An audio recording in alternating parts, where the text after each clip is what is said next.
From the studios of Farm Journal Broadcast, this is AgDay.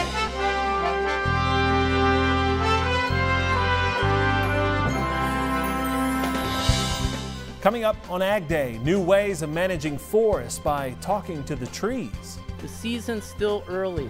Anything is possible from now until May. What the latest snowpack measurements have to say about drought conditions in California, and our top story. We're in day 21 of the partial government shutdown, and there still appears to be no end in sight. It would be nice if we could make a deal, but dealing with these people is ridiculous. What he is proposing is not the best way for us to secure our borders. AgDay, presented by the all-new Chevy Silverado, the strongest, most advanced Silverado ever. Good morning, I'm Clinton Griffiths. The president now threatening to sidestep Congress and declare a national emergency over funding for a border wall with Mexico. President Trump telling reporters as he left the White House for a Texas border visit yesterday that he would prefer to work with Congress on a deal to end the partial government shutdown. He said, quote, "We have to get a win or I will declare a national emergency," end quote. He now says he will skip the World Economic Forum in Davos, Switzerland because of the budget impasse. That forum due to start January 22nd. We're negotiating and having tremendous success with China. And I find China, frankly, in many ways, to be far more honorable than Brian, Chuck, and Nancy. I really do. There's a better way, a more effective way to protect, to secure our borders, and that is what the debate should be about. Secretary Steven Mnuchin is leading the U.S. delegation to the annual Davos event. Other members of the cabinet are scheduled to attend as well as President Trump's daughter Ivanka and son-in-law Jared Kushner. The government shutdown also likely to impact the pace of implementing the newly approved Farm Bill. Tyne Morgan is in Missouri. She joins us now with more. Tyne? Thanks so much, Clinton. Well, we're here from the Missouri Conference on Agriculture, and you know, it's really a celebration of agriculture, but looking at prices right now. And today, it's really the government shutdown and the impact it's having not only on prices, but things like Farm Bill implementation. Are you concerned about that? Well, as we continue to talk about the shutdown taking longer and longer, yes. We need Farm Bill implementation. We need producers to know what decisions they can make. But government reports continue to become more and more important as we continue to go through this process. You know, the trade's in the dark right now. We don't know what the final crop production tally was for 2018 because we're not seeing that report that was supposed to be out today. Do you think the trade still reacts at some point, or is this report kind of void now? No, I think the trade will react. Now, I go, some of those that have private information might have information above the rest of us that might be waiting for public information. So who has information could be really important in this period of no reports. But do you think this is a detriment to agriculture right now, not having some of these major USDA reports? More information is always preferred to less, and so yes, I think it is a detriment. All right, thank you so much, Scott. We appreciate it. Reporting from Osage Beach, Missouri, I'm Tyne Morgan for AgDay. Also a concern right now, the U.S. government isn't doing routine food inspections because of the partial federal shutdown, but checks of the riskiest foods are expected to resume next week.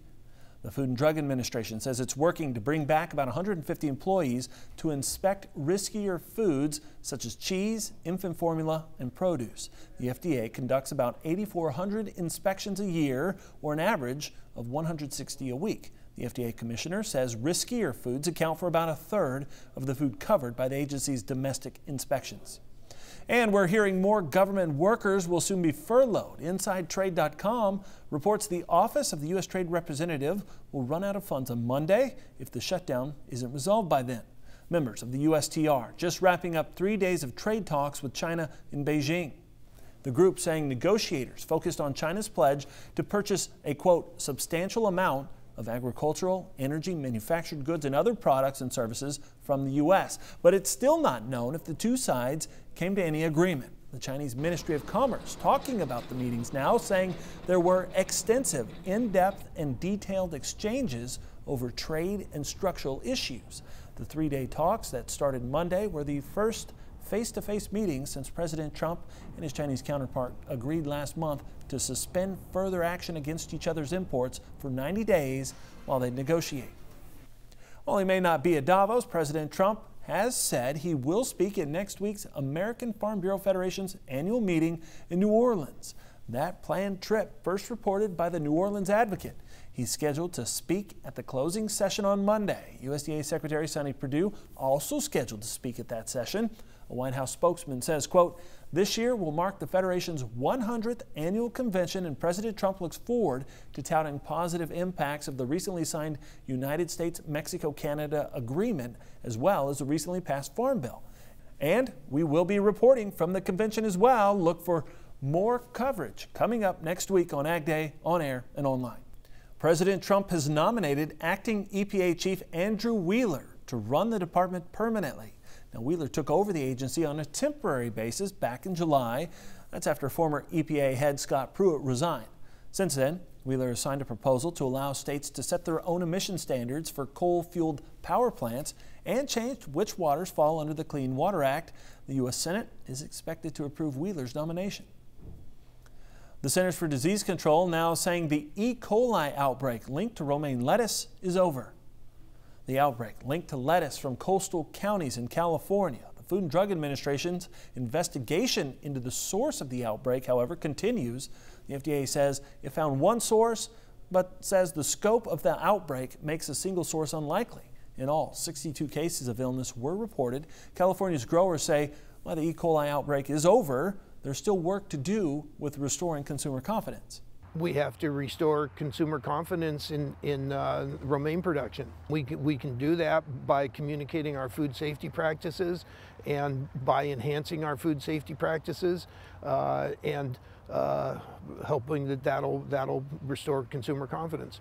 Ratto says he had to dump over 1,000 crates of his romaine lettuce in the cooler after the outbreak, even though it wasn't contaminated. Iowa's so-called AgGag law declared unconstitutional by a federal judge. The judge saying the law is a clear violation of the First Amendment. The current law was passed back in 2012. It made undercover investigations by journalists, food safety, and labor advocates at slaughterhouses and farms illegal, but animal activists said the law prevented them from documenting alleged cruel and inhumane practices, and they filed a lawsuit. Similar laws on the books in Idaho and Utah have also been overturned.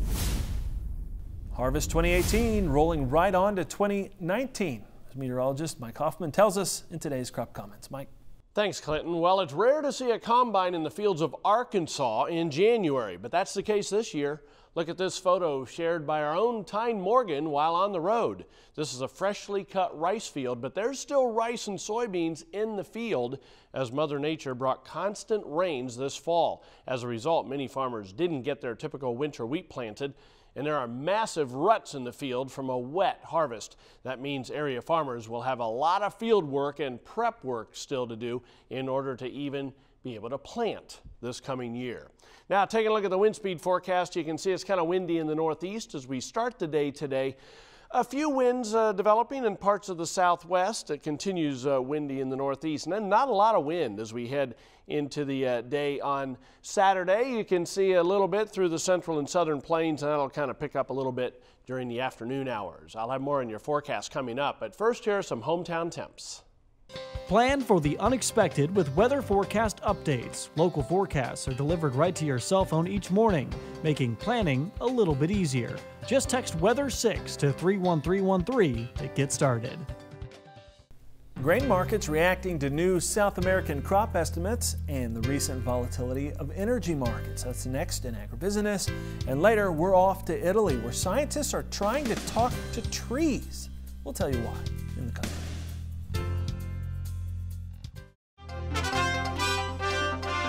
In agribusiness, soybeans seeing double-digit losses during trading Thursday on better than expected yield forecast out of South America. Let's get details on the floor of the CB.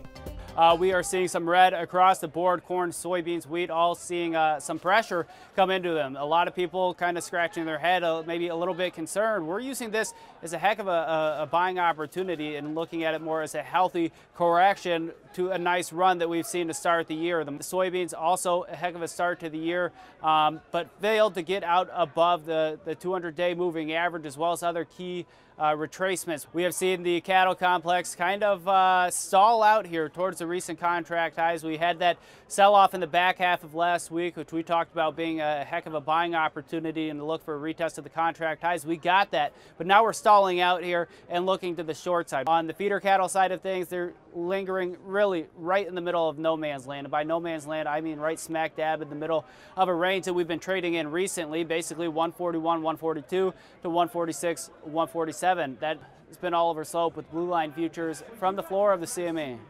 Jim McCormick and Allendale, our guest here at the Agribusiness Desk today. Jim, let's talk about energy markets, because we've really seen a pretty dramatic drop in energy prices. I'm driving around first of the year. I'm seeing 175, 180 down in the Southern Plains. I mean, that's cheap gas. It is very cheap gas. It is kind of nice to fill up your vehicle for about half of what you were filling up for just a few months ago.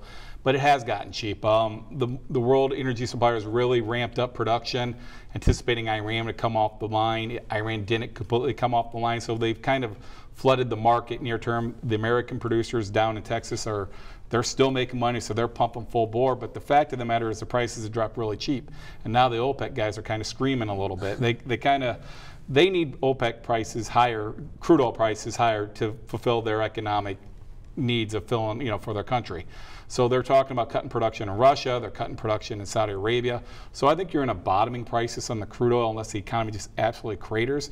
So producers ought to look at maybe locking in some of these spring needs. I mean, futures volatility is high, so maybe they don't want to go futures. Consider some options, or maybe just go out there and fill out that, go out there and fill up your tanks on the farm and get ready, because in general it's relatively cheap compared to where we've been recently. And if OPEC does succeed in cutting production back, I would expect the oil market and heating oil and diesel fuel to start working its way back up. How big a concern is a slowing global economy if we're looking at that? I mean, there's been some talk about that here as we start 2019. Well, I think that is a real concern. I mean, there's no doubt about it. The trade wars have had an impact on it. That's why the stock market's down. But, it's kind of a two-edged, for domestically, though, this cheap energy price, like I said, sub $2, puts a lot of money in the consumer's pocketbook. It's allowing them to go out to eat and go out and spend. So hopefully that'll keep driving the economy. The payrolls look very strong still. Unemployment's at some are historically record lows. So those are all good signs that the U.S. economy is hanging in there. So, that should drive it back up. So, yeah, I think it's a good opportunity to at least lock in some of your needs. All right. Appreciate it, Jim. We'll be back with more AgDay here in just a minute.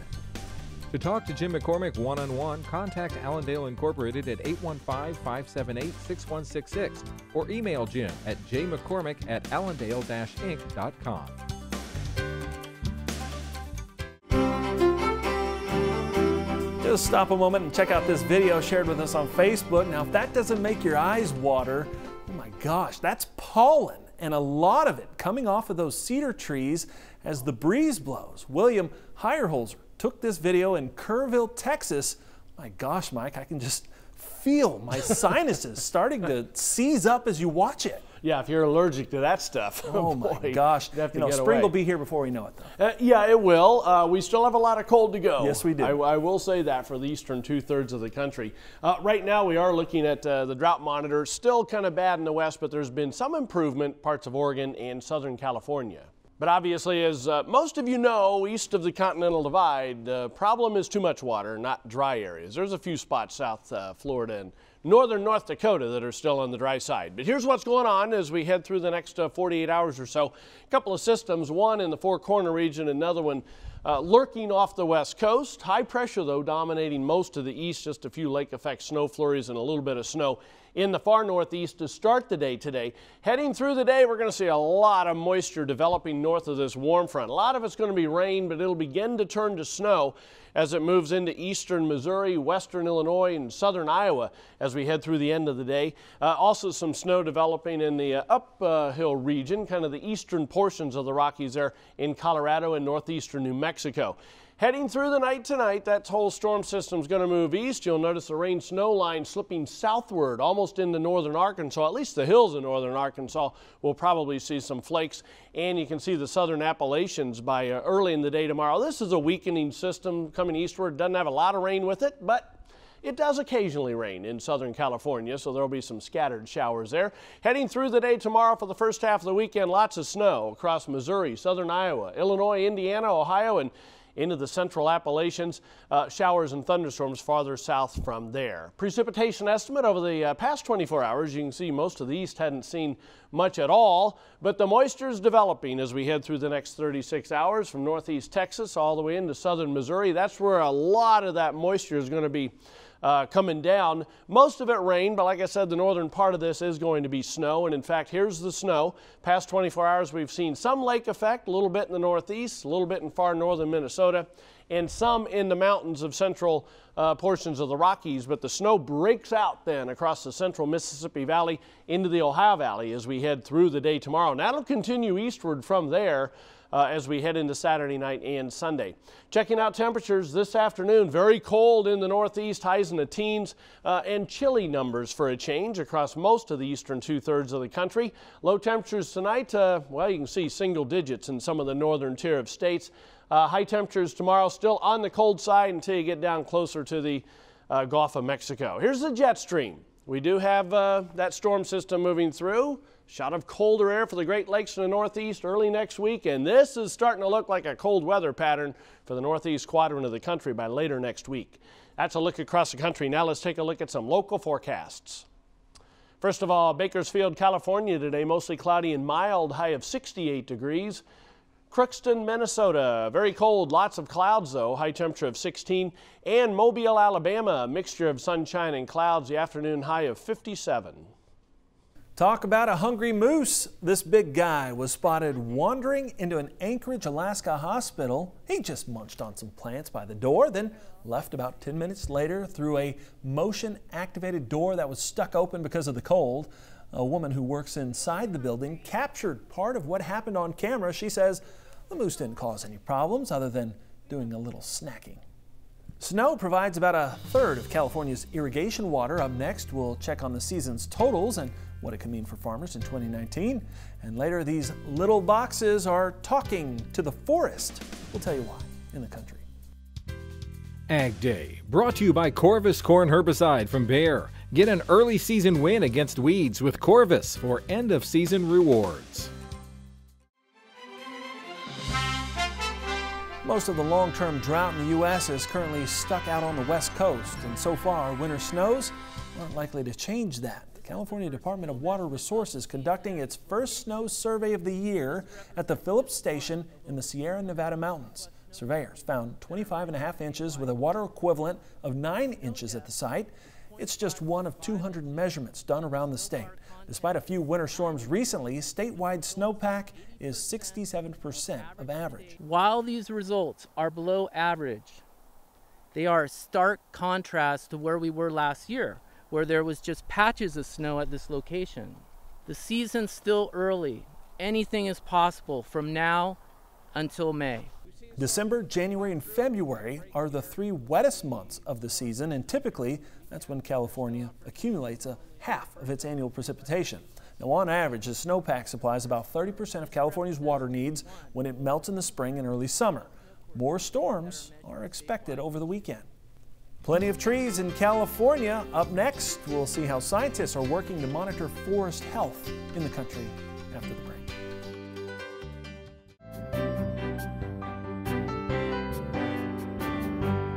In the Country, brought to you by Kubota's M5 series, bringing new levels of comfort to hard work.